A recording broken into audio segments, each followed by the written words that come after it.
क्या आपने कभी सोचा है कि हमारे पूर्वज सचमुच हमें देख रहे होते हैं और हमारी हर पुकार सुनते हैं?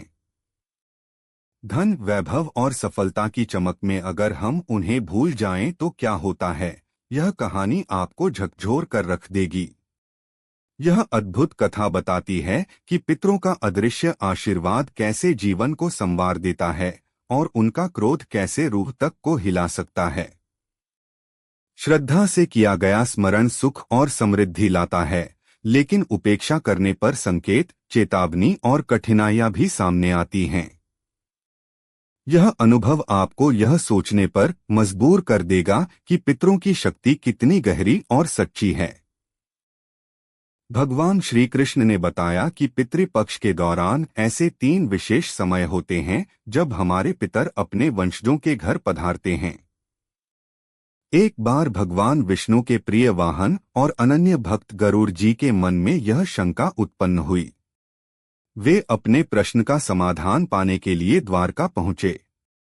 भगवान श्री कृष्ण ने उन्हें आते ही हर्षपूर्वक स्वागत किया और बोले, हे पक्षीराज, तुम्हारा आगमन मेरे लिए अत्यंत आनंद का विषय है। निश्चय ही कोई गूढ़ प्रश्न तुम्हारे मन में है, बताओ किस कारण आए हो? गरुड़ जी ने विनम्रतापूर्वक प्रणाम किया और बोले, प्रभु, आप तो सर्वज्ञ हैं, आपसे कुछ छिपा नहीं, परंतु एक जिज्ञासा है जिसका उत्तर केवल आपके श्रीमुख से सुनना चाहता हूँ। पितृपक्ष को लेकर यह कहा जाता है कि उन दिनों पितर अपने वंशजों के घर आते हैं, किंतु वे किन खास समयों पर आते हैं, यह जानने की आकांक्षा है।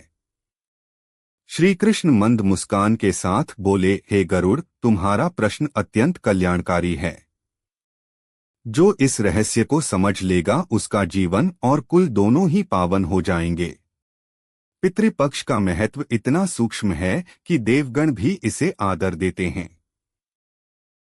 जब मनुष्य श्रद्धा और भक्ति से अपने पितरों का स्मरण करता है, तब वे विशिष्ट क्षणों में धरती पर आकर आशीर्वाद प्रदान करते हैं। परंतु यह ज्ञान केवल वही प्राप्त करता है जो पूर्ण आस्था से श्राद्ध और तर्पण करता है। अब ध्यानपूर्वक सुनो। श्री कृष्ण ने एक कथा सुनानी शुरू की। बहुत समय पहले नंदीग्राम नामक नगर में धर्मपरायण और न्यायप्रिय राजा नलिनी का शासन था। वे प्रतिदिन सूर्य को अर्घ्य देते और देव पूजन करते, किंतु उनके मन में बार बार यह संशय उठता था कि पितृपक्ष में पूर्वज सचमुच घर आते हैं या नहीं। नगर के लोग भाद्रपद पूर्णिमा से अमावस्या तक श्रद्धा से श्राद्ध, पिंडदान और तर्पण करते थे। साधु संत भी इन दिनों विशेष कर्मकांड संपन्न करते। राजा नलिनी सोचते रहते, यदि पितर आते हैं तो वे कब आते हैं, दिन में, रात में या केवल आह्वान पर। इसी सोच में एक रात उन्हें स्वप्न में अपने दिव्य तेजस्वी पूर्वजों का दर्शन हुआ। वे आकाश मार्ग से उतरते हुए कह रहे थे, हे पुत्र, हम आ चुके हैं। उनकी नींद टूट गई और हृदय श्रद्धा और विस्मय से भर गया। सुबह होते ही उन्होंने अपने गुरु याज्ञवल्क्य ऋषि को बुलाकर पूछा, गुरुदेव, पितृपक्ष आ गया है, कृपा कर बताइए कि पितर किन विशेष समयों में अपने वंशजों के घर आते हैं और किससे प्रसन्न होते हैं। ऋषि ने शांत स्वर में उत्तर दिया, राजन, पितृपक्ष में 3 समय ऐसे हैं जब पितरों का आगमन निश्चित माना जाता है। पहला समय है मध्याह्न, जब सूर्य आकाश के मध्य भाग में होता है। उस समय देवलोक और पितृलोक के मार्ग खुल जाते हैं और पितर सूक्ष्म रूप से धरती पर उतरकर अन्न, जल, तिल और कुश ग्रहण करते हैं। इसलिए शास्त्रों में कहा गया है कि श्राद्ध का कार्य दोपहर में ही सर्वोत्तम है। दूसरा समय है रात्रि का, जब चारों ओर शांति होती है। तब पितर घर के आंगन में सूक्ष्म रूप से उपस्थित होकर देखते हैं कि उनके वंशज उन्हें याद कर रहे हैं या नहीं। कभी वे स्वप्न में दर्शन देते हैं, कभी हल्की आहट या दीपक की लौ में अपनी उपस्थिति का संकेत देते हैं। तीसरा समय है आवाहन का क्षण, जब कोई श्रद्धालु पितृभ्यः स्वधायभ्यः स्वधा नमः कहकर आस्था से जल अर्पित करता है, तब पितर समय की सीमा से परे होकर तुरंत वहां उपस्थित हो जाते हैं। उनके लिए भव्यता नहीं, बल्कि सच्ची भावना ही सबसे बड़ा आह्वान है। ऋषि आगे बोले, पितरों को याद करना केवल परंपरा नहीं, बल्कि यह ऋण चुकाने का धर्म है। देवताओं का ऋण यज्ञ से, ऋषियों का ऋण ज्ञान से और पितरों का ऋण श्राद्ध व तर्पण से चुकता होता है। जो अपने पितरों का स्मरण करता है, उसका कुल उज्ज्वल होता है और घर में सुख शांति बनी रहती है। पर जो उन्हें भूल जाता है, उसके जीवन से धीरे धीरे सुख का क्षय हो जाता है। राजा नलिनी ने यह अमूल्य ज्ञान सुना और उनके हृदय में गहन श्रद्धा जागृत हो गई। राजा नलिनी ने गुरु के चरणों में झुककर कहा, गुरुदेव, अब मैं समझ गया हूं कि पितर केवल अतीत की स्मृति नहीं हैं। वे आज भी हमारे पास रहते हैं, हमारी प्रत्येक आहुति को स्वीकारते हैं और हमारे कर्मों के साक्षी बनते हैं। कृपया बताइए, इन तीनों पवित्र समयों को मैं स्वयं कैसे अनुभव कर सकता हूं? महर्षि याज्ञवल्क्य ने मधुर मुस्कान के साथ उत्तर दिया, राजन, अनुभव का मार्ग केवल श्रद्धा और शुद्ध आचरण से होकर गुजरता है। दोपहर में विधिपूर्वक श्राद्ध करना, रात्रि में दीपक प्रज्वलित कर पितरों का स्मरण करना और आस्था से आवाहन करना, यही साधन है। जब तुम ऐसा करोगे तो स्वयं देखोगे कि पितर कैसे अदृश्य रूप से आकर तुम्हें आशीर्वाद देते हैं। राजा नलिनी की आंखों में उत्साह की चमक भर आई। उन्होंने प्रणाम करते हुए निश्चय किया कि अब वे केवल प्रश्न नहीं करेंगे, बल्कि स्वयं इस अनुभूति को प्राप्त करेंगे। अगले दिन जब पितृपक्ष का दूसरा दिन आया, सूर्य की किरणें धीरे धीरे आकाश के मध्य भाग की ओर बढ़ रही थीं। राजमहल के विशाल प्रांगण में एक पवित्र वेदी सजाई गई। कुश के आसन बिछे, तिल, शहद, दूध, शुद्ध जल और स्वादिष्ट व्यंजन सुव्यवस्थित थालियों में रखे गए। पास ही में एक सुगंधित दीपक मंद लौ में जल रहा था। स्नान कर श्वेत वस्त्र धारण किए राजा नलिनी गुरु याज्ञवल्क्य के साथ वेदी पर विराजमान हुए। ऋषि ने शांत स्वर में कहा, राजन, यही मध्याह्न का समय है जिसे शास्त्र सर्वोत्तम मानते हैं। इसी घड़ी पितर अपने वंश की ओर आकर्षित होकर आते हैं। अब तुम श्रद्धा से उनका आवाहन करो। राजा ने तिल और कुश हाथ में लेकर गंभीर भाव से मंत्रोच्चार किया। पितृभ्यः स्वधायभ्यः स्वधा नमः। जैसे ही मंत्र की गूंज चारों ओर फैलने लगी, वातावरण में अद्भुत परिवर्तन दिखने लगा। शीतल हवा की हल्की लहर चली, दीपक की लौ बिना कारण डोल उठी और आंगन में पक्षियों का स्वर क्षण भर को थम गया। राजा के भीतर एक गहरा कंपन हुआ, मानो किसी अदृश्य शक्ति का स्पर्श हो रहा हो। उन्होंने वेदी पर अन्न और जल अर्पित किया और भावपूर्ण स्वर में कहा, हे पितरों, मैं नलिनी, आपकी संतति, श्रद्धा से आपको यह अर्पण समर्पित करता हूँ। कृपया इसे स्वीकार करें और हमें धर्म मार्ग पर चलने का आशीर्वाद दें। महर्षि ने मुस्कुराते हुए कहा, राजन, पितरों का दर्शन आंखों से करना कठिन है, पर उनके आगमन की अनुभूति हृदय से होती है। देखो, तुम्हारा शरीर रोमांचित हो रहा है, आंखों से अश्रु बह रहे हैं, यही संकेत है कि पितर उपस्थित हैं और तुम्हारे अर्पण को स्वीकार कर रहे हैं। राजा ने नेत्र मूंद कर ध्यान किया। उन्हें ऐसा प्रतीत हुआ मानो चारों ओर उनके पितामह, प्रपितामह और कुलगुरु खड़े हों और कह रहे हों, पुत्र नलिनी, तुम्हारी श्रद्धा अमृत तुल्य है। यह अन्न और जल हमें स्वर्ग लोक तक तृप्ति प्रदान करता है। भावविह्वल होकर राजा की आंखें भर आईं। उन्होंने गुरु को प्रणाम करते हुए कहा, गुरुदेव, अब मेरे हृदय का संदेह मिट गया है। सचमुच दोपहर का समय पितरों के आगमन का परम पावन काल है। मैंने उनकी उपस्थिति का प्रत्यक्ष अनुभव किया है। ऋषि ने स्नेहपूर्वक कहा, स्मरण रखो राजन, यह अनुभव केवल तुम्हारा ही नहीं, हर उस श्रद्धालु का होता है जो मध्याह्न में सच्चे भाव से श्राद्ध करता है। पितर अन्न का नहीं बल्कि श्रद्धा के रस का पान करते हैं। यही कारण है कि दोपहर को श्राद्ध सबसे श्रेष्ठ माना गया है। मध्याह्न के इस दिव्य अनुभव ने राजा नलिनी का हृदय भक्ति और कृतज्ञता से भर दिया। उन्होंने निश्चय किया कि पितृपक्ष के प्रत्येक दिन वे पूर्वजों का विधिपूर्वक श्राद्ध करेंगे और अपने कर्तव्य का पालन करेंगे। अगले दिन राजमहल का प्रांगण और अधिक भव्यता से सजाया गया।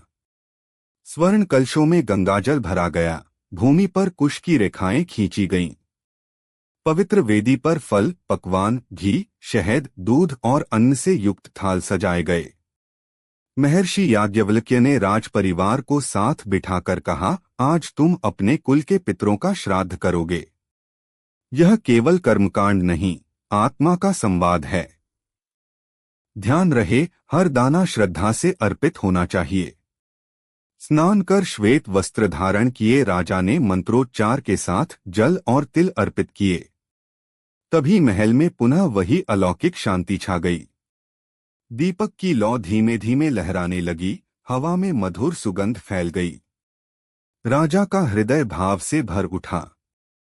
उनकी अंतर्दृष्टि में उन्होंने अपने पितामह और प्रपितामह के दिव्य स्वरूप को देखा, जो कह रहे थे, पुत्र नलिनी, तुम्हारी निर्मल भावना ने हमें संतुष्ट कर दिया। हमारे लिए यह अर्पित अन्न अमृत समान है। हमें भोग से नहीं, तुम्हारी पवित्र श्रद्धा से तृप्ति मिलती है। राजा नलिनी ने अश्रुपूरित नेत्रों से पितरों को प्रणाम किया और प्रार्थना की, हे पूर्वजों, हमें आशीष दें कि हम धर्म के पथ पर स्थिर रहें, राज्य में सुख और समृद्धि बनी रहे और हमारी प्रजा सदा मंगलमय जीवन जिए। तभी अचानक प्रांगण में एक दिव्य प्रकाश छा गया। वह प्रकाश राजा के मन और शरीर दोनों को शीतल कर रहा था। महर्षि याज्ञवल्क्य ने कहा, राजन, यह प्रकाश पितरों के आशीर्वाद का प्रतीक है। जब पितर प्रसन्न होते हैं तो वे वंश को दीर्घायु, स्वास्थ्य और समृद्धि का वरदान देते हैं। यही कारण है कि पितृपक्ष को आशीर्वाद का पर्व कहा जाता है। श्राद्ध पूर्ण होने के बाद राजा ने ब्राह्मणों को अन्न, वस्त्र और दक्षिणा देकर विदा किया। महल का वातावरण दिव्य शांति से भर गया।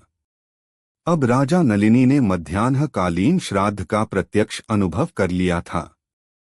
उनका मन पूर्णतः संतुष्ट था, यद्यपि उनके हृदय में यह जिज्ञासा शेष रही कि गुरुदेव ने बताया था, पितर रात्रि में भी अवश्य आते हैं। दिन के उजाले में उनकी उपस्थिति का आभास हो चुका था, परंतु रात के रहस्यमय समय का रहस्य अब भी अनकहा था। उस रात चांदनी महल के प्रांगण में रजत आभा बिखेर रही थी। तारों की झिलमिलाहट आकाश को अलंकृत कर रही थी और चारों ओर गहरा सन्नाटा पसरा था। राजमहल में सब गहरी नींद में डूबे थे, बस राजा नलिनी ही अपने मन की बेचैनी लिए जाग रहे थे। धीरे धीरे वे आंगन में आए और एक दीपक जलाकर आसन पर बैठ गए। दीपक की लौ जैसे किसी अनकहे रहस्य को उजागर करने को तत्पर थी। राजा ने धीमे स्वर में मंत्रोच्चार किया, पितृभ्यः स्वधाभ्यः स्वधा नमः। अचानक वातावरण में एक शीतल लहर सी दौड़ गई। हवा ठंडी हो गई और दीपक की लौ धीरे धीरे डगमगाने लगी। तभी महल के विशाल द्वार पर धुंध जैसी आकृतियां उभरने लगीं। धुंध के भीतर से 3 दिव्य रूप स्पष्ट होने लगे, एक वृद्ध पुरुष, एक वीर योद्धा और एक तेजस्वी ऋषि समान महापुरुष। राजा नलिनी का हृदय तेजी से धड़कने लगा। वे तुरंत पहचान गए कि ये उनके पितामह, प्रपितामह और कुलगुरु हैं। वे मौन खड़े थे, परंतु उनकी दृष्टि में करुणा और आशीर्वाद की उज्ज्वल चमक थी। पितामह ने मृदुल स्वर में कहा, पुत्र नलिनी, दिन में तुम्हारे श्राद्ध अर्पण से हम तृप्त हुए थे, परंतु रात्रि में हम इसलिए आते हैं ताकि तुम्हें देख सकें, तुम्हारे जीवन की दशा जान सकें और तुम्हें आशीर्वाद दे सकें। जो वंशज रात में दीपक जलाकर हमें स्मरण करते हैं, उनके घर से कभी दरिद्रता नहीं जाती। राजा नलिनी की आंखें नम हो गईं। उन्होंने हाथ जोड़कर कहा, हे पूज्य पितरों, आपके दर्शन से मेरा जीवन धन्य हो गया। कृपा कर मेरे राज्य और प्रजा को आशीर्वाद दें। प्रपितामह ने गंभीर स्वर में कहा, स्मरण रखना पुत्र, यह रात्रि भय का नहीं बल्कि संवाद का समय है। हम स्वप्न और संकेतों के माध्यम से अपने वंश को दिशा देते हैं। यदि वंशज हमें भुला दें तो हम केवल मौन साक्षी बनकर रह जाते हैं, आशीर्वाद नहीं दे पाते। उनके शब्द राजा के मन में गहराई तक उतर गए। नलिनी ने अनुभव किया कि पितर केवल अन्न, जल और तर्पण से ही नहीं बल्कि सच्चे स्मरण और आत्मीय संवाद से भी प्रसन्न होते हैं। कुछ ही क्षण बाद वे दिव्य आकृतियां धुंध में विलीन होने लगीं। दीपक की लौ पुनः स्थिर हो गई और ठंडी हवा का बहाव सामान्य हो गया। राजा नलिनी स्तब्ध बैठे रहे, उनके रोमरोम में एक अद्भुत आनंद समा गया। उन्होंने निश्चय किया कि वे प्रतिदिन रात्रि में दीपक जलाकर पितरों का स्मरण करेंगे। अगले दिन वे गुरु याज्ञवल्क्य के पास पहुंचे और पूरी घटना का वर्णन किया। अब उनका मन और अधिक उत्सुक हो गया था। वे सोचते रहे, क्या पितर केवल अर्पण से प्रसन्न होते हैं या वे हमें जीवन के लिए कोई दिशा भी प्रदान करते हैं। उसी रात राजा नलिनी गहरे विचारों में सोए और धीरे धीरे स्वप्नलोक में प्रवेश कर गए। उन्होंने देखा कि वे एक विशाल वन में खड़े हैं, चारों ओर गहन अंधकार फैला है। तभी आकाश से एक तेजस्वी प्रकाशपुंज उतरा और उसमें से वही 3 दिव्य पुरुष प्रकट हुए। पितामह ने आगे बढ़कर कहा, पुत्र नलिनी, दिन में तुम्हारा अर्पण स्वीकार किया, रात में तुम्हारे घर आए और अब स्वप्न में शिक्षा देने आए हैं।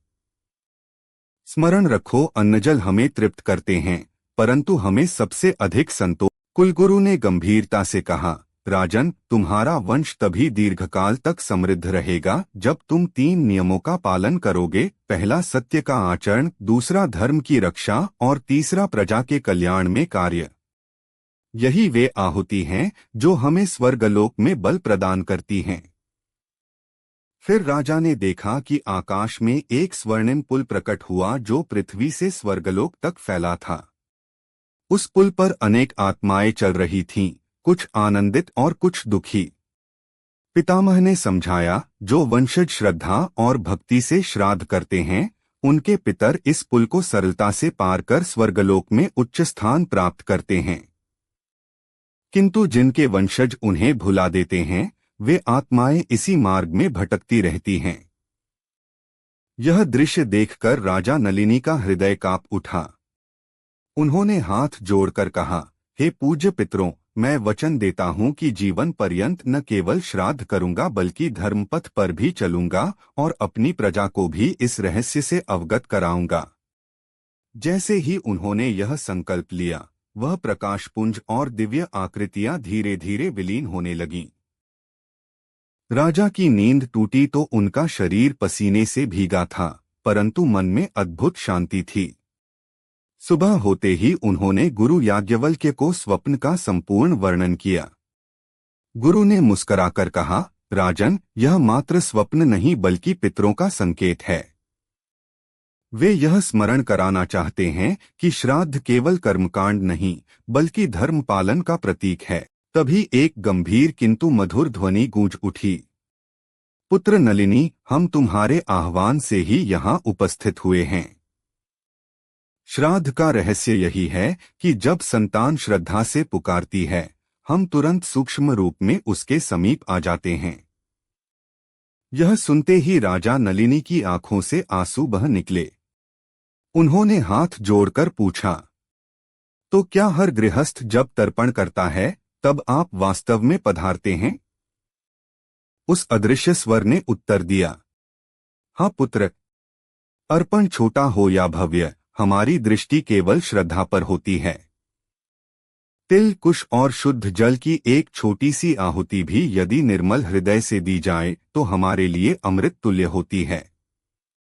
पर यदि मन अशुद्ध हो तो स्वर्ण से भरे थाल भी हमें संतोष नहीं दे सकते। याद रखो, पुकार की शक्ति विलक्षण है। जब संतान स्वधा मंत्र के साथ जल अर्पित करती है, हम तुरंत उसकी पुकार का प्रत्युत्तर देते हैं।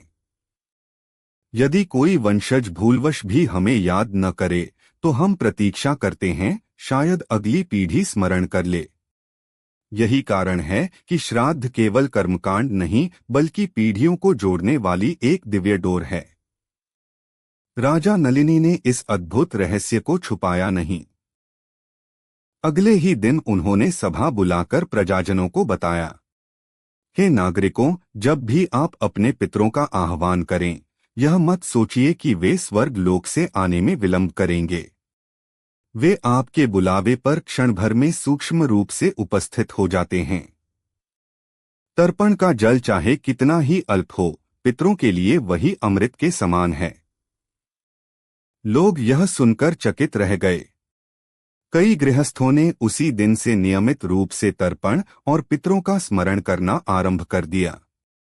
राजा नलिनी ने अनुभव किया कि पितर किसी स्थान या काल से बंधे नहीं हैं। वे श्रद्धा और सच्चे आह्वान की ध्वनि से ही अपने वंशजों के समीप पहुंच जाते हैं। सबसे बड़ा सत्य यही है कि स्मरण हृदय से होना चाहिए, दिखावे से नहीं। लेकिन नलिनी के मन में एक और प्रश्न कौन था? क्या पितर केवल अन्न और जल से ही तृप्त होते हैं या वे अपनी संतान के जीवन को दिशा भी देते हैं? बहुत शीघ्र ही उन्हें इसका उत्तर मिला। कुछ समय बाद राज्य में भयंकर अकाल पड़ा। वर्षा नहीं हुई, खेत सूख गए और प्रजा संकट में आ गई।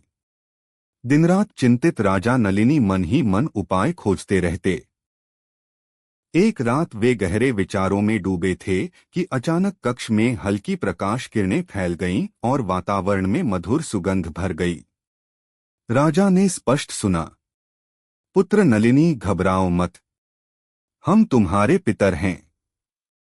यह अकाल केवल परीक्षा है, किंतु समाधान भी है। यदि तुम गंगा तट पर पीपल वृक्ष के नीचे यज्ञ कर पितरों को तर्पण दोगे तो वर्षा अवश्य होगी। राजा ने तुरंत यह संदेश स्वीकार किया और अगले दिन ऋषि याज्ञवल्क्य की अगुवाई में यज्ञ की तैयारी करवाई। यज्ञ आरंभ हुआ। राजा ने पितरों का आह्वान करते हुए अर्घ्य अर्पित किया। कुछ ही क्षणों में आकाश में काले बादल घिर आए और तेज वर्षा प्रारंभ हो गई। सूखी धरती हरियाली से ढक गई और समूचे राज्य में आनंद छा गया। लोग विस्मित होकर कहने लगे, हमारे राजा को स्वयं पितरों का आशीर्वाद प्राप्त है, तभी विपत्ति के समय भी राज्य सुरक्षित रहता है। उस रात पुनः वही मधुर स्वर सुनाई दिया, पुत्र, यह मत समझो कि केवल तुम्हें ही आशीर्वाद मिला है। प्रत्येक संतान यदि श्रद्धा से हमें स्मरण करे तो हम उसे अदृश्य रूप से मार्गदर्शन देते हैं। कभी स्वप्नों में, कभी अंतःकरण की प्रेरणा के रूप में, तो कभी किसी संत या गुरु के माध्यम से। हमारा एकमात्र उद्देश्य है कि हमारी संतान धर्म से विचलित न हो और संकट से उबर सके। राजा नलिनी ने यह संदेश जनता तक पहुंचाया। उन्होंने कहा, पितर केवल कर्मकांड के पात्र नहीं बल्कि अदृश्य रक्षक भी हैं। उनका आशीर्वाद हर कठिनाई में सहारा बनता है। यदि हम सच्चे मन से उनका स्मरण करें तो वे हमें सही मार्ग दिखाते हैं। लोगों के हृदय में पितरों के प्रति श्रद्धा और गहरी हो गई। अब वे श्राद्ध को केवल परंपरा नहीं बल्कि आशीर्वाद का माध्यम मानने लगे। इसी राज्य में एक धनाढ्य वैश्य परिवार रहता था। संपन्नता के बावजूद उनके मुखिया धनपाल घमंड और स्वार्थ से भरे थे। उसने कभी श्राद्ध या तर्पण नहीं किया।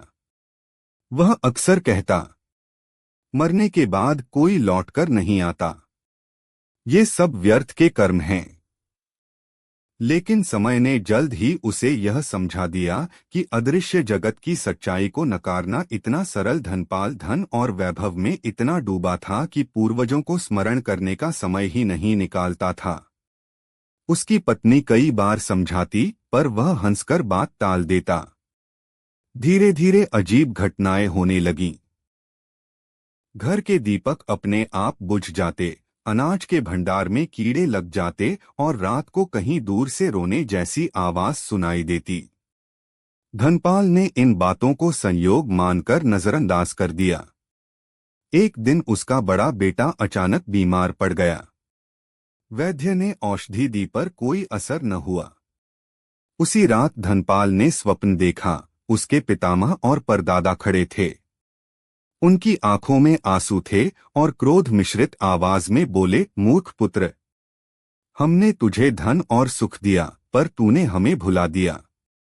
जिस वंश ने तुझे जन्म दिया, उसी को भूलकर तू पाप कर रहा है। यदि अब भी नहीं सुधरा तो तेरा कुल संकट में पड़ जाएगा। भयभीत धनपाल का शरीर कांपने लगा और वह घबराकर उठ बैठा। सुबह होते ही वह राजा नलिनी के पास पहुंचा और सब कुछ बताया। राजा ने गंभीर स्वर में कहा, पूर्वजों का क्रोध अत्यंत भारी होता है। जब वंशज उन्हें भुला देते हैं तो वे पहले संकेत देते हैं। चेतावनी अनसुनी करने पर रोग, क्लेश और धन हानि होती है। अभी समय है, स्नान करके तर्पण करो, अन्न का दान दो और पितरों से क्षमा मांगो। धनपाल ने वैसा ही किया। आश्चर्य यह कि उसके पुत्र की बीमारी धीरे धीरे ठीक होने लगी और घर की अशांति समाप्त हो गई। उसी रात फिर स्वप्न में पितामह प्रकट हुए और प्रसन्न होकर बोले, पुत्र, हम क्रोधित केवल मार्गदर्शन के लिए होते हैं, विनाश के लिए नहीं। पितरों का स्मरण केवल हमारी शांति नहीं, तुम्हारे कल्याण के लिए भी आवश्यक है। इसी राज्य में एक ब्राह्मण दंपत्ति सुमति और उसकी पत्नी सुभद्रा रहते थे। वे अत्यंत निर्धन थे, पर मन से बहुत श्रद्धालु। पितृपक्ष में वे रोज नदी तट पर जाकर कुश और तिल से तर्पण करते। जो थोड़ा अन्न होता उसका भाग पूर्वजों को अर्पित करते। लोग उपहास करते, इतने गरीब होकर भी श्राद्ध करते हो, पर सुमति विनम्रता से उत्तर देता, पितरों का आशीर्वाद ही सबसे बड़ी पूंजी है। धन मिले या न मिले, उनका आशीष आवश्यक है। एक दिन तर्पण करते समय सुमति ने देखा कि जल में उनकी परछाई के पीछे एक दिव्य आभा चमक रही है। सुभद्रा ने भी महसूस किया कि कोई अदृश्य हाथ उनके सिर पर आशीष रख रहा है। रात को स्वप्न में पितर प्रकट हुए और बोले, पुत्र, तुम्हारी श्रद्धा ने हमें तृप्त कर दिया। तुम्हारे घर में कभी अन्न की कमी नहीं होगी और तुम्हारी संतान धर्मशील होगी। कुछ ही दिनों में चमत्कार होने लगे। सूखी जमीन में हरियाली आ गई। गांव का एक धनी व्यापारी उन पर प्रसन्न होकर उन्हें भूमि दे गया और उनकी गायों का दूध बढ़ गया। लोग आश्चर्यचकित थे। सुमति ने सभी को बताया, यह सब पितरों के आशीर्वाद का परिणाम है। धन बदलता रहता है, पर पूर्वजों का आशीष स्थायी होता है। पितृपक्ष समाप्ति की ओर बढ़ रहा था।